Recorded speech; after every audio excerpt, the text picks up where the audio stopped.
നമസ്കാരം. 1PM ന്യൂസിലേക്ക് വിശദമായി പ്രധാനപ്പെട്ട ഒരു വാർത്തയിലേക്ക്. ആദ്യം Kannur Anjarakandy dental college BDS വിദ്യാർത്ഥി നിതിൻ രാജിന്റെ മരണത്തിൽ ആരോപണ വിധേയനായ അധ്യാപകൻ ഡോക്ടർ MK റാമിന് മുൻകൂർ ജാമ്യമില്ല. അസോസിയേറ്റ് പ്രൊഫസർ സംഗീത നമ്പ്യാർക്ക് മുൻകൂർ ജാമ്യം അനുവദിച്ചു. തലശ്ശേരി അഡീഷണൽ ജില്ലാ സെഷൻസ് കോടതിയുടേതാണ് വിധി. ഗോകുൽ കെ വേണുഗോപാൽ വിശദാംശങ്ങളുമായി ചേരുന്നുണ്ട് കണ്ണൂരിൽ നിന്ന്. ഗോകുൽ, വിവരങ്ങൾ. ഉന്മേഷ്, ഒറ്റവാക്കിലാണ് തലശ്ശേരി ജില്ലാ അഡീഷണൽ സെഷൻസ് കോടതി വിധി പറഞ്ഞിട്ടുള്ളത്. ഇപ്പോൾ പബ്ലിക് പ്രോസിക്യൂട്ടർ മാധ്യമങ്ങളെ കാണുകയാണ്. കേസിന്റെ വിശദാംശങ്ങൾ സംബന്ധിച്ച കാര്യം അദ്ദേഹം തന്നെ വ്യക്തമാക്കും. മുഴുവൻ ആളുകളുടെ ഒരു വികാരമായിരുന്നു.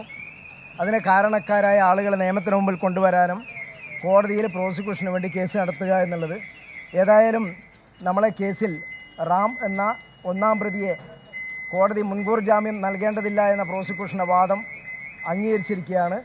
ഏതായാലും അദ്ദേഹത്തിന് ജാമ്യം നൽകരുത് എന്നുള്ള വാദം അംഗീകരിച്ചുകൊണ്ട് കോടതി ഉത്തരവായിരിക്കുകയാണ്. അതാണ് അതിനെ സംബന്ധിച്ച് ഇപ്പോൾ പറയാനുള്ളത്. രണ്ടാം പ്രതിക്ക് ജാമ്യം അനുവദിച്ചിട്ടുമുണ്ട്. അതേതായാലും വിധി പരിശോധിച്ചതിന് ശേഷം മാത്രമേ അതിനെ സംബന്ധിച്ച് പറയാനുള്ളൂ. എന്താണ്? അല്ല, അത് വിധി പരിശോധിക്കട്ടെ, വിധി കിട്ടട്ടെ. ഏതായാലും നിങ്ങളുടെയൊക്കെ ആകാംക്ഷ ഒന്നാം പ്രതിയെ അറസ്റ്റ് ചെയ്യുന്നില്ല, അല്ലെങ്കിൽ ഒന്നാം പ്രതിക്ക് ജാമ്യം അനുവദിക്കുമോ എന്നുള്ള ആകാംക്ഷ ഉണ്ടായിരുന്നു. ഏതായാലും എല്ലാവരുടെയും, പൊതുജനങ്ങളുടെ മുഴുവൻ ആളുകളുടെയും അഭിപ്രായം അങ്ങനെയായിരുന്നു. നമ്മളെ പോലീസിനെതിരായും അതുപോലെ തന്നെ ഭരണത്തിനെതിരായിട്ടൊക്കെ ചില വിമർശനങ്ങൾ പോലും വന്നിരുന്നു. ഒന്നാം പ്രതിയെ അറസ്റ്റ് ചെയ്യാൻ സാധ്യതയില്ല, അല്ലെങ്കിൽ ജാമ്യം കിട്ടാൻ സാധ്യതയുണ്ട് എന്ന രീതിയിൽ. ഏതായാലും കോടതിയിൽ അദ്ദേഹത്തിന് തിരിച്ചടി നേരിട്ട്. നിങ്ങൾക്കറിയാം, ജാതിയുടെ പേരിൽ പോലും കോടതിയിൽ തെറ്റായ പ്രസ്താവന നൽകി രക്ഷപ്പെടാൻ വേണ്ടിയുള്ള ശ്രമം അദ്ദേഹം ആരംഭിച്ചിരുന്നു. അത് പ്രോസിക്യൂഷനും പോലീസും പരാജയപ്പെടുത്തിയിരിക്കുകയാണ്. മറ്റു കാര്യങ്ങളൊക്കെ അന്വേഷണ ടീം അതാത് സമയങ്ങളിൽ അത് തീർച്ചയായും പിന്നോക്കാരനാണ്, OBC ആണ്, SC അല്ല. അദ്ദേഹം പറഞ്ഞത് ഞാൻ ഷെഡ്യൂൾഡ് ട്രൈബാണെന്നാണ്. ആ വാദമാണ് പ്രോസിക്യൂഷൻ രേഖകൾ ഹാജരായിക്കൊണ്ട് അദ്ദേഹം ST ഗ്രൂപ്പിൽ വരുന്നതല്ല, അതുകൊണ്ട് തന്നെ നിയമത്തിൻ്റെ പരിരക്ഷ അദ്ദേഹത്തിന് കിട്ടേണ്ടതില്ല എന്നുള്ള വാദം ഉയർത്തിയത്. അത് കോടതി അംഗീകരിച്ചുകൊണ്ടാണ് ജാമ്യം കൊടുക്കാതിരിക്കുന്നത് എന്നാണ് ഞാൻ മനസ്സിലാക്കുന്നത്.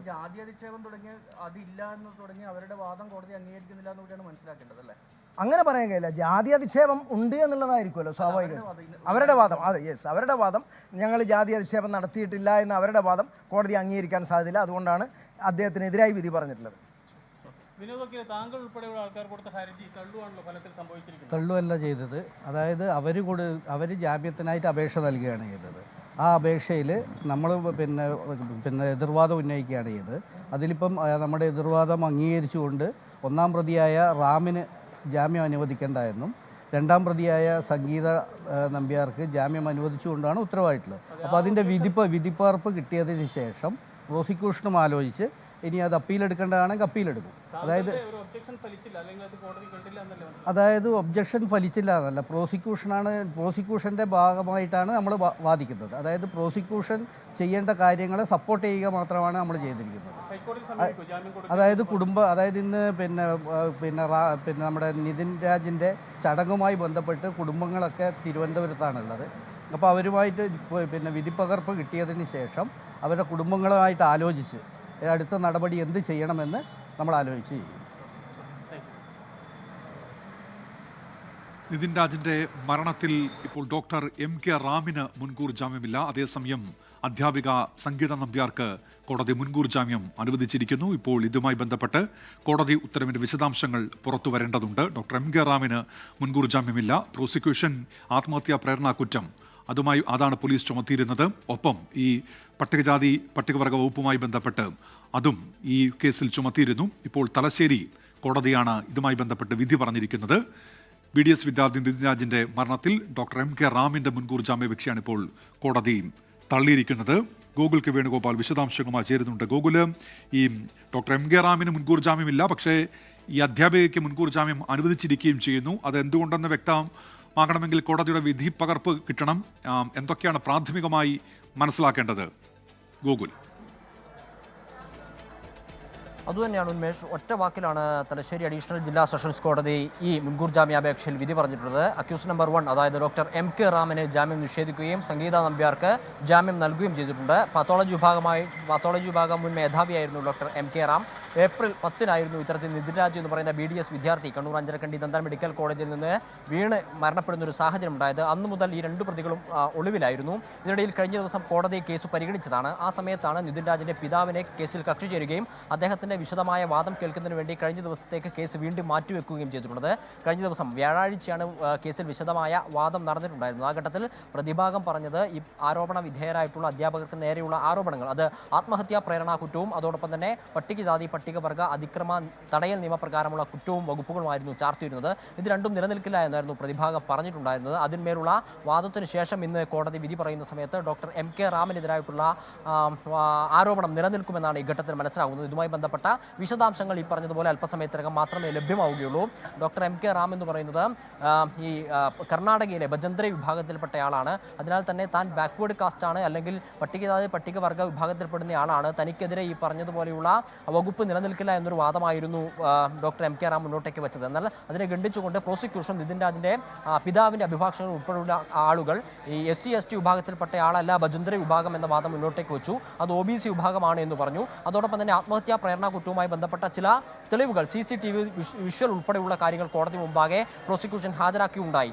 ഈ ഡോക്ടർ MK റാമും സംഗീത നമ്പ്യാരും പറഞ്ഞിരുന്നത് നിതിൻ രാജിനെ പ്രിൻസിപ്പാളിന്റെ ചേംബറിൽ ചോദ്യം ചെയ്യുന്ന സമയത്ത് ഡോക്ടർ MK റാമോ സംഗീത നമ്പ്യാരോ അവിടെ ഉണ്ടായിരുന്നില്ല എന്നാണ്. എന്നാൽ കഴിഞ്ഞ ദിവസം നടന്ന വാദത്തിനിടയിൽ ഈ പ്രിൻസിപ്പാളിന്റെ ചേംബറിനോട് ചേർന്നിട്ടുള്ള സ്റ്റാഫ് റൂമിൽ ഏകദേശം 1.5 മണിക്കൂറോളം സമയം ഡോക്ടർ MK റാം ഉണ്ടായിരുന്നു എന്നും നിതിൻ രാജിനെ ചോദ്യം ചെയ്യുന്ന സമയത്ത് അത് നിരീക്ഷിച്ചുകൊണ്ടും നിതിൻ രാജിനെതിരെ പരാതി നൽകാൻ അധ്യാപിക തയ്യാറായ സമയത്ത് ആ അധ്യാപികയെ അഭിനന്ദിച്ചുകൊണ്ട് മുന്നോട്ടേക്ക് വന്നു എന്ന തരത്തിലുള്ള കാര്യങ്ങൾ പ്രോസിക്യൂഷൻ മുന്നോട്ടേക്ക് വെച്ചിരുന്നു. ഇതൊക്കെ ആയിരിക്കാം പരിഗണിച്ചതെന്ന് മനസ്സിലാക്കുന്നു. പക്ഷേ കേസുമായി ബന്ധപ്പെട്ട കൂടുതൽ വിശദാംശങ്ങൾ അല്പസമയത്തിനകം മാത്രമേ ഇതിന്റെ വിധിപ്പകർപ്പ് ലഭ്യമാകുമ്പോൾ മാത്രമേ നമുക്ക് മനസ്സിലാക്കാൻ സാധിക്കുള്ളൂ. ഉന്മേഷ്. ശരി, ഗൂഗിൾക്ക് വേണുഗോപാലാണ് വിശദാംശങ്ങൾ നൽകിയത്. കനത്ത ചൂടിന്റെ പശ്ചാത്തലത്തിൽ പ്രതിരോധ പ്രവർത്തനങ്ങളുമായി സംസ്ഥാന സർക്കാർ വഴിയോരങ്ങളിൽ തണ്ണീർപ്പന്തൽ സജ്ജമാക്കാനും പൊതുവിടങ്ങളിൽ സൂര്യാഘാത പ്രഥമ ശുശ്രൂഷയ്ക്ക് സൗകര്യമൊരുക്കാനും മുഖ്യമന്ത്രിയുടെ അധ്യക്ഷതയിൽ ചേർന്ന ഉന്നതതല യോഗം തീരുമാനിച്ചു. പാലക്കാട്, തൃശൂർ ജില്ലകളിൽ ഓറഞ്ച് അലർട്ട് തുടരുകയാണ്. സംസ്ഥാനത്ത് താപനില ഉയർന്നു തന്നെ തുടരുന്നു. പാലക്കാട് 40 ഡിഗ്രി സെൽഷ്യസ് വരെയും കൊല്ലത്ത് 39 ഡിഗ്രി സെൽഷ്യസും തൃശൂരും കോട്ടയത്തും 38 ഡിഗ്രി സെൽഷ്യസ് വരെയും താപനില ഉയർന്നേക്കാമെന്ന് കേന്ദ്ര കാലാവസ്ഥാ വകുപ്പ്. പാലക്കാട് 39.7 ഡിഗ്രി സെൽഷ്യസും കൊല്ലം ജില്ലയിലെ പുനലൂരിൽ 38.6 ഡിഗ്രി സെൽഷ്യസുമാണ് നിലവിൽ രേഖപ്പെടുത്തിയ താപനില. 12 ജില്ലകളിൽ യെല്ലോ അലർട്ട് നിലനിൽക്കുന്നുണ്ടെങ്കിലും ഉഷ്ണതരംഗ സാധ്യതാ മുന്നറിയിപ്പിനെ തുടർന്ന് കഴിഞ്ഞ ദിവസം പാലക്കാട്, തൃശൂർ ജില്ലകളിൽ പ്രഖ്യാപിച്ച ഓറഞ്ച് അലർട്ട് കേന്ദ്ര കാലാവസ്ഥാ വകുപ്പ് പിൻവലിച്ചിട്ടുണ്ട്. 27 വരെ ഈ കാലാവസ്ഥ തന്നെ തുടരുമെന്നാണ് കേന്ദ്ര കാലാവസ്ഥാ വകുപ്പിന്റെ മുന്നറിയിപ്പ്. സംസ്ഥാനത്ത് ഇന്നും 3 പേർക്ക് സൂര്യതപമേറ്റു. മലപ്പുറം വണ്ടൂരിൽ മുറ്റത്ത് കളിക്കുകയായിരുന്ന 4 വയസ്സുകാരി ഇസ ജോൺസണ് ശരീരമാസകലവും ജോലിക്കിടെ മലപ്പുറം താനൂരിൽ യുവാവിന് കയ്യിലുമാണ് സൂര്യതപമേറ്റത്. കൂടാതെ താമരശ്ശേരിയിൽ ജോലിക്കിടെ സുജേഷ് എന്ന യുവാവിനും പൊള്ളലേറ്റു. ചായ കുടിക്കാനും 10-15 മിനിറ്റ് പുറത്ത് പോയിരുന്നു. അല്ലാതെ തന്നെ ഫർണിച്ചറിൻ്റെ അകത്ത് തന്നെയാണ് പണി. അങ്ങനെയാണ് വൈകുന്നേരത്തെ ചോപ്പ് കാണുന്നത് കൈമിൽ. പിന്നെ രാത്രി കുറച്ച് കഴിഞ്ഞാൽ കുമ്പള വന്ന് ആശുപത്രിയിൽ വന്ന് അവിടുന്ന് പരിശോധനയൊക്കെ കഴിഞ്ഞിരുന്നു. പിന്നെ എന്തെങ്കിലും അസ്വസ്ഥത ഉണ്ടെങ്കിൽ വരാൻ. ഇതിനിടെ മുഖ്യമന്ത്രി വിളിച്ച ഉന്നതതല യോഗത്തിൽ ചൂടിനെ നേരിടുന്നതിന് പ്രതിരോധ പ്രവർത്തനങ്ങൾക്ക് സർക്കാർ രൂപം നൽകി. വെള്ളം, ORS എന്നിവയും സൂര്യാഘാത പ്രഥമ ശുശ്രൂഷയും പൊതുവിടങ്ങളിൽ ഒരുക്കുക, വഴിയോരങ്ങൾ, ബസ് കാത്തിരിപ്പ് കേന്ദ്രങ്ങൾ, ഓട്ടോ ടാക്സി സ്റ്റാൻഡുകൾ എന്നിവിടങ്ങളിൽ തണ്ണീർപ്പന്തലുകൾ സജ്ജമാക്കുക, മഴവെള്ള സംഭരണം എല്ലായിടങ്ങളിലും ഉറപ്പാക്കുക തുടങ്ങിയ നിർദ്ദേശങ്ങളാണ് യോഗത്തിൽ ഉയർന്നു വന്നത്. 24 തിരുവനന്തപുരം. സംസ്ഥാനത്ത് അപ്രഖ്യാപിത പവർ കട്ട് എന്ന ആരോപണം തള്ളി വൈദ്യുതി മന്ത്രി കെ കൃഷ്ണൻകുട്ടി. ഉപഭോഗം വർദ്ധിക്കുന്നതിനാൽ വൈദ്യുതി വിച്ഛേദിക്കപ്പെടുന്നതാണെന്ന് മന്ത്രി കെ കൃഷ്ണൻകുട്ടി 24നോട് പറഞ്ഞു. അതേസമയം KSEB ഡാമുകളിൽ ജലനിരപ്പ് താഴ്ന്നതിനാൽ സംസ്ഥാനത്തെ വൈദ്യുതി ഉൽപ്പാദനം ആശങ്കയിലാണ്. അതികഠിനമായ ചൂട് തുടരുന്നതിനാൽ സംസ്ഥാനത്തെ വൈദ്യുതി ഉപയോഗവും കുതിച്ചുയരുകയാണ്. അതിനിടെ വ്യാപകമായി അപ്രഖ്യാപിത പവർ കട്ട് എന്ന പരാതിയും ഉയർന്നു. ഇവിടെ ഞങ്ങൾ വന്ന് കടന്നപ്പോൾ തന്നെ 100 കണക്കിന് കോള വേണം. ആ കോള അറ്റൻഡ് ചെയ്യാൻ പോലുള്ള സ്റ്റാഫുകളെ ഇവർക്കില്ല. 2 സ്റ്റാഫിനെ വെച്ച് നൈറ്റ് ഡ്യൂട്ടിക്കാർ മുന്നോട്ട് പോകാൻ പറ്റത്തില്ല. അപ്പം കൂടുതൽ സ്റ്റാഫിനെ നൈറ്റ് ഇതിൽ വെക്കാനും പിന്നെ ഫ്യൂസ് അടിച്ച് ഇതും എല്ലാ മാസവും കറണ്ട് ചാർജ് കൂട്ടിക്കൊണ്ടിരിക്കുകയാണ്. അപ്പോൾ ഫ്യൂസ് അടിച്ച് പോകാതെ ഒത്തിരി രീതിയിലുള്ള സംവിധാനങ്ങൾ ഒരുക്കാൻ സർക്കാരിന് കഴിയുന്നില്ല. വൈദ്യുതി മന്ത്രി കെ കൃഷ്ണൻകുട്ടി ഇത് തള്ളി. രാത്രി 9 മുതൽ രാവിലെ 11 വരെ വൈദ്യുതി ഉപയോഗം നിയന്ത്രിച്ചാൽ ലോഡ് ഷെഡിംഗ് ഒഴിവാക്കാമെന്നും മന്ത്രി. വൈദ്യുതി ആവശ്യകത കുതിച്ചു വരുമ്പോൾ ഉയർന്ന സമ്മർദ്ദം താങ്ങാനാവാതെ ചില പ്രസരണ ലൈനുകൾ ഡ്രിപ്പാകുന്നുണ്ട്. അതായത് നമ്മൾ പവർ കട്ടല്ല, ഡ്രിപ്പാകും ഓവർലോഡ് വരുമ്പോൾ. മറ്റ് സംസ്ഥാനങ്ങളായി KSEB ഏർപ്പെട്ടിരുന്ന സാപ്പ് കരാറുകളുടെ കാലാവധി കഴിഞ്ഞതിനാൽ ഇതുവരെ ഏകദേശം 400 മെഗാവാട്ടിൻ്റെ കുറവ് വൈദ്യുതി ലഭ്യതയിൽ ഉണ്ടായിട്ടുണ്ട്. സാപ്പിൻ്റെ കരാർ കഴിഞ്ഞു. വൈദ്യുതി നിയന്ത്രണം തുടർന്നാൽ UDF ശക്തമായ പ്രക്ഷോഭം സംഘടിപ്പിക്കുമെന്ന് പ്രതിപക്ഷ നേതാവ് VD സതീശൻ പ്രതികരിച്ചു. സംസ്ഥാനത്ത് ഇന്നലത്തെ മൊത്തം വൈദ്യുതി ഉപയോഗം 116.48 ദശലക്ഷം യൂണിറ്റാണ്. 5654 മെഗാവാട്ടാണ് വൈകുന്നേരത്തെ വൈദ്യുതി ആവശ്യകത. പ്രതീക്ഷകൾക്കെല്ലാം അപ്പുറമുള്ള വൈദ്യുതി ആവശ്യകതയാണ് സംസ്ഥാനത്ത് നിലവിലുള്ളതെന്ന് KSEB. സംസ്ഥാനത്തെ KSEB ഡാമുകളിൽ വൈദ്യുതി ഉൽപ്പാദനത്തിന് അവശേഷിക്കുന്നത് 31.48% ജലം. സംഭരണശേഷിയുടെ 33% വെള്ളം മാത്രമാണ് ഇടുക്കി ഡാമിൽ നിലവിലുള്ളത്. 20%ത്തിലേക്ക് ജലനിരപ്പ് താഴ്ന്നാൽ വൈദ്യുതി ഉൽപ്പാദനം നിർത്തും. 24 തിരുവനന്തപുരം. കനത്ത ചൂടിന്റെ പശ്ചാത്തലത്തിൽ ട്രാഫിക് സിഗ്നൽ സമയദൈർഘ്യം കുറയ്ക്കുന്നതിന്റെ സാധ്യത തേടാൻ തീരുമാനം. മുഖ്യമന്ത്രി വിളിച്ച ഉന്നതതല യോഗത്തിലാണ് അഭിപ്രായം ഉയർന്നത്. ഷഫീദ് റാവുത്തർ ചേരുന്നുണ്ട് തിരുവനന്തപുരത്ത് നിന്ന്. ഷഫീദ്, വിവരങ്ങൾ എന്തൊക്കെയാണ്? ഉന്മേഷം, നമുക്കറിയാവുന്നതുപോലെ തന്നെ സംസ്ഥാനത്ത് വർദ്ധിച്ചു വരുന്ന ഈ ചൂട്, അതേപോലെ തന്നെ ഉഷ്ണതരംഗ സാധ്യത അടക്കമുള്ള കാര്യങ്ങളുടെ പശ്ചാത്തലത്തിലാണ് മുഖ്യമന്ത്രി, മന്ത്രിമാർ, അതേപോലെ തന്നെ ബന്ധപ്പെട്ട വകുപ്പ് ഉദ്യോഗസ്ഥർ, ദുരന്ത നിവാരണ അതോറിറ്റി, അതുമായി ബന്ധപ്പെട്ട ആളുകൾ എന്നിവർ യോഗം ചേർന്നത്. ഈ യോഗത്തിലാണ് വളരെ പ്രധാനപ്പെട്ട പല തീരുമാനങ്ങളും എടുത്തിട്ടുള്ളത്. അതിൽ ഏറ്റവും പ്രധാനപ്പെട്ട തീരുമാനം ഈ പ്രധാനപ്പെട്ട മാർക്കറ്റുകൾ, ബസ് സ്റ്റാൻഡുകൾ എന്നീ പൊതുവിടങ്ങളിൽ ആവശ്യത്തിന് വെള്ളം, ORS, സൂര്യാഘാത പ്രഥമ ശുശ്രൂഷ സൗകര്യങ്ങൾ എന്നിവ ഒരുക്കും. ആരോഗ്യ കേന്ദ്രത്തിലെ ജീവനക്കാർ, തദ്ദേശ സ്ഥാപനങ്ങളിലെ ജനപ്രതിനിധികൾ, ഉദ്യോഗസ്ഥർ, സർവീസ്, ട്രേഡ് യൂണിയൻ, സന്നദ്ധ സംഘടന എന്നിവർ ഇക്കാര്യത്തിൽ ഏകോപിതമായ പ്രവർത്തനം നടത്തും. മാർക്കറ്റുകൾ, മറ്റു പൊതുസ്ഥലങ്ങൾ എന്നിവിടങ്ങളിൽ താൽക്കാലിക തണൽ പന്തലുകൾ സ്ഥാപിക്കും. കൂടാതെ സാധ്യമായ ഇടങ്ങളിൽ ട്രാഫിക് സിഗ്നൽ സമയം ദൈർഘ്യം കുറയ്ക്കാനുള്ള ആലോചനയും ഇന്നത്തെ യോഗത്തിൽ നടന്നിട്ടുണ്ട്. അതായത് പോലീസ് ട്രാഫിക് അധികാരികളുടെ അഭിപ്രായം തേടി ജില്ലാ കളക്ടർമാർ അക്കാര്യത്തിൽ ഈ ട്രാഫിക് ദൈർഘ്യം കൂട്ടുന്നതിൽ നടപടിയെടുക്കണമെന്നുള്ളതാണ് മുഖ്യമന്ത്രിയുടെ നിർദ്ദേശം. ഉഷ്ണതരംഗ മുന്നറിയിപ്പുള്ള ഘട്ടങ്ങളിൽ പൊതുപരിപാടികൾ, സെലക്ഷൻ ട്രയലുകൾ, പകൽപൂരങ്ങൾ, കലാകായിക പരിപാടികൾ തുടങ്ങിയ പരിപാടികൾക്ക് കർശനമായ നിയന്ത്രണങ്ങളും വിലക്കുകളും ഏർപ്പെടുത്തിയിട്ടുണ്ട്. വഴിയോരങ്ങളിലും കവലകളിലും ബസ് കാത്തിരിപ്പ് കേന്ദ്രങ്ങളിലും ഓട്ടോ ടാക്സി സ്റ്റാൻഡുകളിലും തണ്ണീർ പന്തലുകൾ സ്ഥാപിക്കാൻ തീരുമാനമായിട്ടുണ്ട്. കൂടാതെ കുടിവെള്ള ലഭ്യത ഉറപ്പുവരുത്താനുള്ള നീക്കങ്ങൾ നടത്താൻ ജലവകുപ്പിനെ മുഖ്യമന്ത്രി ചുമതലപ്പെടുത്തി. മുഴുവൻ തദ്ദേശ സ്വയംഭരണ സ്ഥാപനങ്ങളിലും ജനകീയ പങ്കാളിത്തത്തോടെ കാലാവസ്ഥാ നിരീക്ഷണ സംവിധാനങ്ങൾ സ്ഥാപിക്കാൻ നടപടി സ്വീകരിക്കണം. കൂടാതെ ഈ സ്കൂളുകളിൽ പ്രത്യേക ശ്രദ്ധ ഇക്കാര്യത്തിൽ കൊടുക്കും. തിരഞ്ഞെടുത്ത ആശുപത്രികളിൽ നൂതന സൗകര്യങ്ങളോട് കൂടിയ സ്ഥിരം ഹീറ്റ് ആൻഡ് ബേൺ ക്ലിനിക്കുകൾ സ്ഥാപിക്കുന്നതിന് ആരോഗ്യവകുപ്പിനോട് നിർദ്ദേശം നൽകിയിട്ടുണ്ട്. സംസ്ഥാനത്തെ മുഴുവൻ അംഗനവാടികളും താപപ്രതിരോധ സാങ്കേതികവിദ്യകൾ ഉപയോഗിച്ച് ഹീറ്റ് റെസിലന്റ് കെട്ടിടങ്ങളാക്കി മാറ്റാനും തീരുമാനം അറിയിച്ചിട്ടുണ്ട്. കൂടാതെ മറ്റു സൗകര്യങ്ങൾ കൂടി ഇതുമായി ബന്ധപ്പെട്ട് ക്രമീകരിക്കണമെന്ന് മുഖ്യമന്ത്രി വിളിച്ച ഉന്നതതല യോഗത്തിൽ തീരുമാനമെടുത്തിട്ടുണ്ട്. ഉന്മേഷ്, ഷഫീദ് റാവുത്തറാണ് വിശദാംശങ്ങൾ നൽകിയത്. കൊടും ചൂടിനൊപ്പം സംസ്ഥാനത്ത് പാമ്പ് ശല്യവും രൂക്ഷമായി തുടരുന്നു. കഴിഞ്ഞ ഒരാഴ്ചക്കിടെ 5 പേർക്കാണ് സംസ്ഥാനത്ത് ജീവൻ നഷ്ടമായത്. പലയിടത്തും ഭീതി പരത്തി ജനവാസ മേഖലകളിൽ ഇന്നും പാമ്പുകൾ ഇറങ്ങി. ആലപ്പുഴ കുട്ടനാട് സ്വദേശി ഇന്ദിരയെ ഇന്നലെ വൈകിട്ട് വീടിന് സമീപത്ത് വെച്ചാണ് മൂർഖൻ പാമ്പ് കടിച്ചത്. ഉടൻ തന്നെ വണ്ടാനം മെഡിക്കൽ കോളേജ് ആശുപത്രിയിൽ പ്രവേശിപ്പിച്ചു. ആന്റിവനം നൽകിയെങ്കിലും തീവ്രപരിചരണ വിഭാഗത്തിൽ ചികിത്സയിലിരിക്കെ മരിച്ചു. വീടിന് സമീപത്ത് 3 ദിവസം മുൻപ് മൂർഖൻ പാമ്പിനെ കണ്ടിരുന്നതായി ഇന്ദിരയുടെ മകൾ രശ്മി. ഇത് സ്ഥിരം ഇവിടെ ഉള്ള സാധനമാണ്. നല്ല പ്രായമായെന്ന് പറയാം, നല്ലപോലെ മൂത്ത ഒരു സാധനമാണ്. അമ്മ അടയാളം പറഞ്ഞു, മോനെ അന്ന് നമ്മൾ കണ്ട അതേ സാധനം തന്നെ, കാരണം അതിൻ്റെ വാലിൻ്റെ അറ്റത്തൊരു അടയാളമുണ്ട്, അത് തന്നെയാണ് എന്നെ കടിച്ചത്. വയനാട് പടിഞ്ഞാറേത്തറ സ്വദേശി മണിക്ക് പാമ്പ് കടിയേറ്റതിനെ തുടർന്ന് മാനന്തവാടി താലൂക്ക് ആശുപത്രിയിൽ പ്രവേശിപ്പിച്ചു. കായംകുളം എരുവയിൽ 15 വയസ്സുകാരി അനാമിക സന്തോഷിന് ഇന്നലെ വൈകിട്ട് വീടിന് സമീപത്തു നിന്ന് പാമ്പ് കടിയേറ്റു. കായംകുളം താലൂക്ക് ആശുപത്രിയിൽ നിന്ന് 5 ഡോസ് ആന്റിവനം നൽകിയ ശേഷം വിദഗ്ധ ചികിത്സയ്ക്ക് നൂറനാട്ടെ സ്വകാര്യ ആശുപത്രിയിലേക്ക് മാറ്റി. കോഴിക്കോട് ഉള്ളിയേരിയിൽ തൊഴിലുറപ്പ് തൊഴിലാളികളുടെ ജോലിസ്ഥലത്ത് നിന്ന് പെരുമ്പാമ്പിനെ പിടികൂടി. എറണാകുളം അങ്കമാലിയിൽ ട്രാൻസ്ഫോമറിനുള്ളിൽ കണ്ടെത്തിയ മലമ്പാമ്പിനെ വനംവകുപ്പ് ഉദ്യോഗസ്ഥർ പിടികൂടി. കാലടിയിൽ പാമ്പ് കടിയേൽക്കാതെ പെൺകുട്ടി രക്ഷപ്പെട്ടത് തലനാരിഴയ്ക്ക്. വീട്ടുമുറ്റത്തെ ചെടിച്ചട്ടിക്കുള്ളിൽ നിന്ന് പാമ്പ് പുറത്തേക്ക് ചാടുകയായിരുന്നു. കോഴിക്കോട് നാദാപുരത്തും സമാന സംഭവം. സ്കൂട്ടറിന് സമീപത്തുകൂടി ഇഴഞ്ഞു വന്ന പാമ്പിന്റെ കടിയേൽക്കാതെ വിദ്യാർത്ഥി രക്ഷപ്പെടുന്ന CCTV ദൃശ്യങ്ങൾ പുറത്തുവന്നു.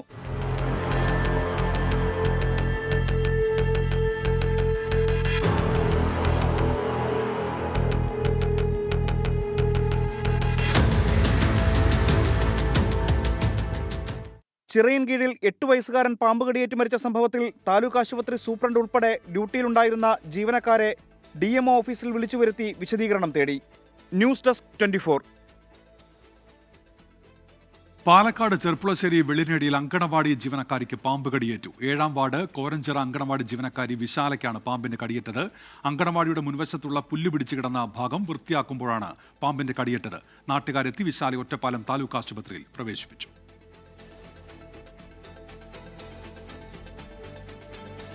ഉത്തരേന്ത്യൻ സംസ്ഥാനങ്ങളിലും ചൂട് അതിരൂക്ഷമായി തുടരുകയാണ്. ഡൽഹിയിൽ 43 ഡിഗ്രി സെൽഷ്യസിന് മുകളിലാണ് ഇന്ന് താപനില രേഖപ്പെടുത്തിയത്. കനത്ത ചൂടിനെ പ്രതിരോധിക്കാൻ സ്വീകരിച്ച നടപടികൾ ഉൾപ്പെടുത്തി റിപ്പോർട്ട് സമർപ്പിക്കാൻ വിദ്യാലയങ്ങൾക്ക് മുഖ്യമന്ത്രി രേഖ ഗുപ്ത നിർദ്ദേശം നൽകി. ഡൽഹിയിൽ ഉഷ്ണതരംഗത്തിന്റെ പശ്ചാത്തലത്തിൽ ഇന്ന് യെല്ലോ അലേർട്ട് പ്രഖ്യാപിച്ചിരിക്കുകയാണ്. ഉത്തർപ്രദേശ്, ഹരിയാന, പഞ്ചാബ്, ഒഡീഷ സംസ്ഥാനങ്ങളിലും കനത്ത ചൂടാണ് തുടരുന്നത്. ജനങ്ങൾ ജാഗ്രത പാലിക്കണമെന്നും ഉച്ചസമയത്ത് നേരിട്ട് വെയിൽ ഏൽക്കുന്നത് ഒഴിവാക്കണമെന്നും നിർദ്ദേശം നൽകിയിട്ടുണ്ട്. ഡൽഹിയിൽ അടുത്ത 3 ദിവസവും സമാനമായ അവസ്ഥ തുടരും.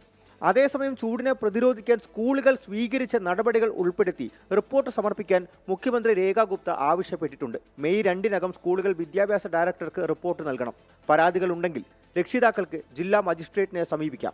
ഡൽഹിയിൽ സ്കൂളുകളുടെ സമയക്രമം പുനഃക്രമീകരിച്ച് ഉച്ചയ്ക്ക് 1 മണിയോടെ തന്നെ വിദ്യാർത്ഥികളെ വീടുകളിലേക്ക് മടക്കി അയക്കുന്നുണ്ട്. നാളെ മുതൽ ഈ മാസം 28-ാം തീയതി വരെ കിഴക്കൻ ഇന്ത്യയിലും വടക്ക് കിഴക്കൻ സംസ്ഥാനങ്ങളിലും മഴയ്ക്ക് സാധ്യതയുണ്ട്. 24 ഡൽഹി. തൃശൂർ പൂരത്തിന് തുടക്കം. പൂരവിളംബരത്തിനായി നെയ്തലക്കാവിലമ്മ വടക്കുന്നാഥ ക്ഷേത്രത്തിലേക്ക് എത്തി.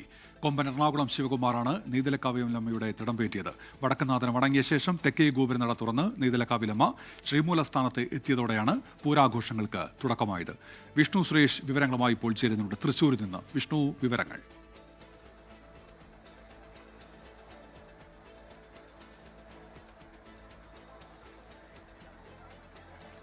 ഉന്മേഷ, നമ്മളൊരു ദുരന്തത്തിന്റെ പശ്ചാത്തലത്തിലാണ് ഇത്തവണ തൃശൂർ പൂരത്തിൽ നിൽക്കുന്നതെങ്കിലും ആചാരപ്പെരുമകൾക്ക് ഒരു കുറവുമില്ല. ഇന്ന് രാവിലെ 8:15 പൂര വിളംബരത്തുമായി ബന്ധപ്പെട്ട ശ്രീമൂലസ്ഥാനത്തേക്ക് നെയ്തലക്കാവിലമ്മ എറണാകുളം ശിവകുമാറിന്റെ ശിരസിലേറി എത്തി. ഏകദേശം 12 മണിയോടുകൂടിയാണ് തേക്കിൻകാട് മൈതാനത്തിലേക്ക് എത്തിയത്. അതിനുശേഷം ഇവിടെ നിന്ന് പടിഞ്ഞാറേ നടവഴി ക്ഷേത്രത്തിനകത്തേക്ക് പ്രവേശിച്ചു. അവിടെ വടക്കുന്നാഥനെ വണങ്ങി 12:45 തെക്കേ ഗോപുര നട തുറന്ന് എറണാകുളം ശിവകുമാറും നെയ്തലക്കാവിലമ്മയും പുറത്തേക്ക് ഇറങ്ങി തുമ്പിക്കൈ ഉയർത്തി അഭിവാദ്യം ചെയ്ത് അതിനുശേഷം ഈ പടിഞ്ഞാറേ നടക്ക് തൊട്ട് സമീപമുള്ള ശ്രീമൂലസ്ഥാനത്തെത്തി നിലപാട് തറയിൽ എത്തി.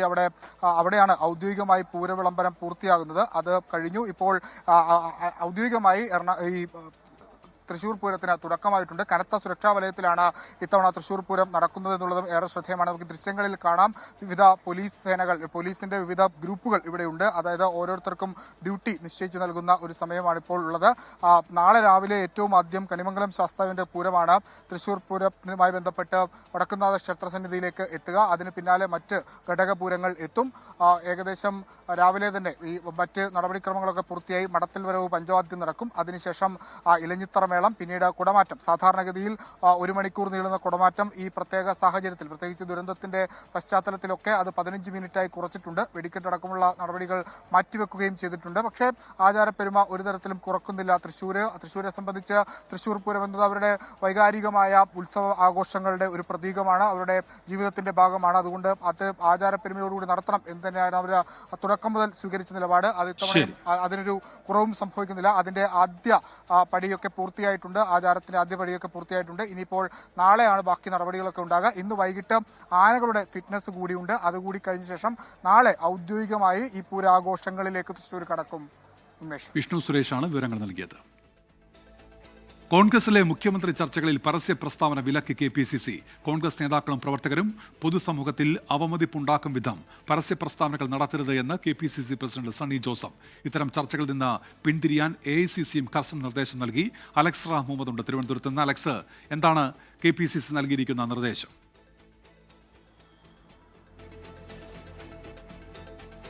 ഉന്മേഷ്, അങ്ങേയറ്റം അനുചിതം. ഇത് സംഘടനയ്ക്ക് അവമതിപ്പുണ്ടാക്കുന്ന ചർച്ചകളാണ് കോൺഗ്രസിനുള്ളിൽ നടക്കുന്നതെന്നാണ് KPCC അധ്യക്ഷൻ സണ്ണി ജോസഫ് MLA വ്യക്തമാക്കുന്നത്. ഇത് ഒരു തവണ പറഞ്ഞതാണ്, ഇത് വീണ്ടും പറയാൻ വേണ്ടി നിർബന്ധിതനായി എന്നാണ് KPCC അധ്യക്ഷൻ പറയുന്നത്. അതായത് നമുക്കറിയാം, കഴിഞ്ഞ ദിവസങ്ങളിലായി മുഖ്യമന്ത്രി ചർച്ച പൊടിപൊടിക്കുകയാണ് കോൺഗ്രസിനുള്ളിൽ. മുഖ്യമന്ത്രിയായി KC വേണുഗോപാൽ, രമേശ് ചെന്നിത്തല, VD സതീശൻ എന്നിവർക്ക് വേണ്ടി അവരുടെ ഗ്രൂപ്പ് മാനേജർമാരും അണികളും അത് സമൂഹ മാധ്യമങ്ങളിൽ രൂക്ഷമായ പോരാണ് നടത്തുന്നത്. പല വിധത്തിൽ പല സീമകളും ലംഘിച്ച് ആ പോര് കടുക്കുന്നതിനിടെയാണ് ഘടകകക്ഷികൾ അടക്കം ഈ വിഷയത്തിൽ എതിർപ്പ് പ്രകടമാക്കി വ്യക്തമാക്കി രംഗത്തെത്തുന്നത്. മുസ്ലിം ലീഗ് ഈ വിഷയത്തിൽ കോൺഗ്രസിനുള്ളിൽ നടക്കുന്ന മുഖ്യമന്ത്രി ചർച്ച അത് ഈ തെരഞ്ഞെടുപ്പിൽ UDF വേണ്ടി പ്രവർത്തിച്ച പ്രവർത്തകരെയും UDF വോട്ട് ചെയ്ത ജനവിഭാഗങ്ങളെ അടക്കം നാണം കെടുത്തുന്ന തരത്തിലുള്ള ഒരു പ്രതികരണവും ചർച്ചയുമാണ് കോൺഗ്രസിനുള്ളിൽ നടക്കുന്നതെന്ന പ്രതികരണമാണ് മുസ്ലിം ലീഗിന്റെ ഭാഗത്തുനിന്നുണ്ടായത്. ഇത് ഈ ഘട്ടത്തിലെങ്കിലും അതിന് വിലക്കിടണമെന്ന് KPCC തീരുമാനിക്കുന്നു എന്നുള്ളതാണ് ഏറ്റവും പ്രധാനപ്പെട്ട കാര്യം. ഇത്തരത്തിൽ പരസ്യ പ്രതികരണങ്ങൾക്ക് വിലക്കേർപ്പെടുത്തുന്നു KPCC. അത് പത്ര ദൃശ്യമാധ്യമങ്ങൾ, സമൂഹ മാധ്യമങ്ങൾ എന്നിവയിൽ ഇതുമായി ബന്ധപ്പെട്ട് നടത്തുന്ന ചർച്ചകളിൽ നിന്ന് നേതാക്കൾ വിട്ടുനിൽക്കണം. അതല്ല എങ്കിൽ കർശന നടപടി സ്വീകരിക്കും. AICC അതുമായി ബന്ധപ്പെട്ട നിർദ്ദേശം, അത്തരം നേതാക്കൾക്കെതിരെ കർശന നടപടി സ്വീകരിക്കാൻ നിർദ്ദേശം നൽകി എന്നാണ് KPCC അധ്യക്ഷൻ വ്യക്തമാക്കിയിരിക്കുന്നത്. ഉന്മേഷ്. ശരി, അലക്സ് റാം മുഹമ്മദാണ് വിവരങ്ങൾ നൽകിയത്. കൊല്ലത്ത് UDF സ്ഥാനാർത്ഥി ബിന്ദു കൃഷ്ണനെ തോൽപ്പിക്കാൻ RSP പ്രാദേശിക നേതാക്കൾ ശ്രമിച്ചെന്ന പരാതിയുമായി കോൺഗ്രസ്. CPIM ജില്ലാ നേതാക്കളുമായി RSP കൊല്ലം സൗത്ത് ലോക്കൽ കമ്മിറ്റി സെക്രട്ടറി ഉൾപ്പെടെ കൂടിക്കാഴ്ച നടത്തുന്ന ദൃശ്യങ്ങൾ പുറത്തുവിട്ടു. കുട്ടിക്കലാശത്തിന് തലേന്ന് രാത്രിയിലായിരുന്നു കൂടിക്കാഴ്ച. കൊല്ലത്ത് UDF വോട്ട് മറിക്കാൻ CPIMുമായി RSP കൂടിക്കാഴ്ച നടത്തിയെന്നാണ് കോൺഗ്രസിന്റെ പരാതി. CPIM കൊല്ലം ജില്ലാ നേതൃത്വത്തിലെ 3 പേരുമായി RSP കൊല്ലം സൗത്ത് ലോക്കൽ സെക്രട്ടറി ഉൾപ്പെടെ കൂടിക്കാഴ്ച നടത്തിയെന്നാണ് ആക്ഷേപം. കുട്ടിക്കലാശത്തിന് തലേദിവസം രാത്രി കൊല്ലം ബീച്ച് റോഡിലെ ഹോട്ടലിലാണ് കൂടിക്കാഴ്ച. നേരത്തെ തിരിച്ചറിയാൻ കഴിഞ്ഞതിനാൽ വോട്ട് ചോർച്ച തടയാൻ കഴിഞ്ഞെന്ന് കോൺഗ്രസ് നേതൃത്വം. RSPക്ക് അകത്തുപെട്ട 3-4 പേര് അല്ലെങ്കിൽ 5-6 പേരാണ് ഇത്തരത്തിലൊരു ഡീല് CPIMുമായിട്ട് നടത്തിയത്. അതിന് ഇത്തരത്തിലൊരു ഡീൽ ഉണ്ടാകും എന്ന് നേരത്തെ തന്നെ സംശയമുള്ളതുകൊണ്ട് വ്യക്തമായ നിലയിൽ ചില ആളുകളെ നമ്മൾ ഇതിൻ്റെ സ്പൈ വർക്കിനായിട്ട് തന്നെ ഈ പറഞ്ഞ ആളുകളുടെ പിന്നാലെ ഉണ്ടായിരുന്നു. അതുകൊണ്ടാണ് നമുക്കിത് കൃത്യമായിട്ട് ഈ സംഭവിച്ച ദിവസം തന്നെ ഇത് കണ്ടുപിടിക്കാൻ കഴിഞ്ഞത്. തെരഞ്ഞെടുപ്പിൽ സ്ഥാനാർത്ഥിയുടെ ജോലി വോട്ട് തേടുക മാത്രമാണെന്നും അത് താൻ ചെയ്തെന്നും ബിന്ദു കൃഷ്ണ. ഈ തെരഞ്ഞെടുപ്പിൽ സ്ഥാനാർത്ഥിയുടെ ജോലി വോട്ട് ചോദിക്കുക, വോട്ട് പിടിക്കുക, ഞാൻ അത് ചെയ്തു. ബാക്കി കാര്യങ്ങളൊക്കെ പാർട്ടി. RSPയുടെ തൊഴിലാളി സംഘടന UTUCയുടെ ജില്ലാ നേതാവിന്റെ നിർദ്ദേശപ്രകാരമാണ് RSP പ്രാദേശിക നേതാക്കൾ CPIMുമായി കൂടിക്കാഴ്ച നടത്തിയെന്ന സംശയവും കോൺഗ്രസ് ഉയർത്തുന്നു. 24 കൊല്ലം. IPL ഇന്ന് 2 മത്സരങ്ങളാണ്. 3:30 ഡൽഹി പഞ്ചാബിനെയും രാത്രി 7:30 രാജസ്ഥാൻ ഹൈദരാബാദിനെയും നേരിടും. സീസണിൽ തോൽവി അറിയാത്ത ഒരേയൊരു ടീമാണ് ശ്രേയസ് അയ്യരുടെ പഞ്ചാബ് കിങ്സ്. 6 കളിയിൽ 6 പോയിന്റ് മാത്രമാണ് ഡൽഹിക്കുള്ളത്.